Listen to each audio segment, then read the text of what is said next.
My name is Emma Barnett, and my paper explores the history of molasses making as an Appalachian tradition and provides some insight into the shift of molasses from its introduction to America to the present day. I would also like to highlight the appeal of molasses making as a shared family experience. Christopher Columbus brought sugarcane to the new land, where it became a popular choice for farmers who were looking for a crop that was cheap to purchase, easy to grow, and easy to sell. There's very little difference between sorghum and sugarcane, except that sorghum has a slightly more bitter syrup. Both are planted in early spring and harvested around August when autumn begins. The type of soil you choose to plant in will affect the color of the molasses you make, darker soil making a lighter molasses, and red soil creating a darker tone. First the leaves grow, then the flowers, and finally grain. After harvesting the sugarcane, the stalks are stripped and pressed in a roller to extract juice.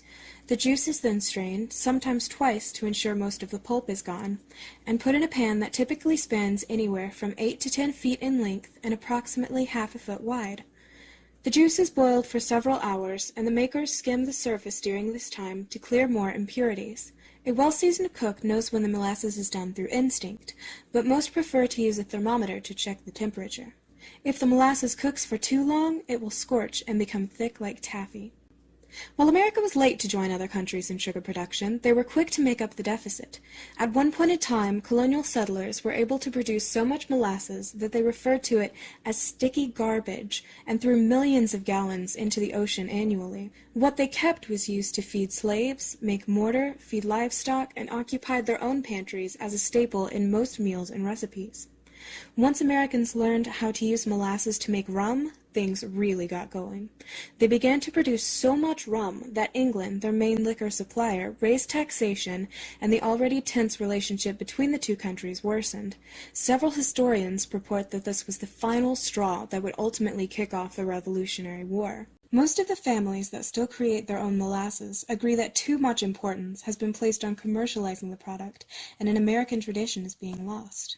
Cane sugar is the 9th most valuable crop among U.S. farmers, but many would argue that molasses, which is seen as a byproduct of the sugar-making industry, is more waste than worthwhile. As an unintentional product of making sugar, a lot of molasses is unrefined and has to be mixed with other syrups and sugars before being sold in grocery stores. A few other uses for molasses today involves being put into snack cakes and pies, as a coloring agent, a thickener, and to add the flavor we all know so well. There is something to be said for the health trends currently monopolizing social media platforms, and that is the focus they place on healthier eating habits, which includes finding sustainable, organic sources for different types of food, including molasses. Sugarcane possesses trace amounts of vitamins, such as iron, magnesium, and calcium. It is also alkaline, which means it will help prevent cancer, since cancer cannot survive in an alkaline environment.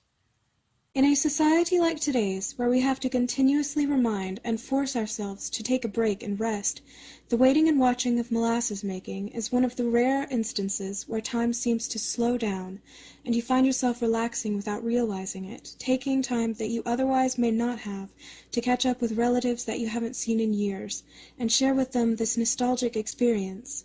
Not every aspect of molasses making is a positive one, the reason it became a family undertaking, for example, but parents and grandparents took it upon themselves to turn a lengthy chore into an excellent example of patience, discipline, care, and that effort does bring worthwhile reward, and that this piece of the past does not need context, does not need monetary justification, and does not need extravagance to bring forth love, reminiscence, and joy. It is the experience, not the product, that is valuable, the journey, not the destination.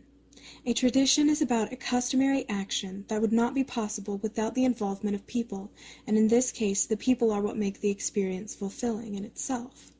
It is a shared reflection of days past for the oldest and youngest members of the family. The history of molasses in America has been a rocky one, but the fact remains that as this country has changed, so has the appreciation for traditions established by our forefathers. Nothing can rival the taste of warm, rich molasses savored from the end of a broken sugar cane, nor the fullness from sharing the experience with your family. Molasses making is one of the many experiences that you have to try for yourself to fully appreciate, and once you do, the mere mention of it will resonate in your spirit and awaken a sense of longing for days past, when family gatherings lasted from misty dawn to pleasant dusk, and the memories lasted a lifetime.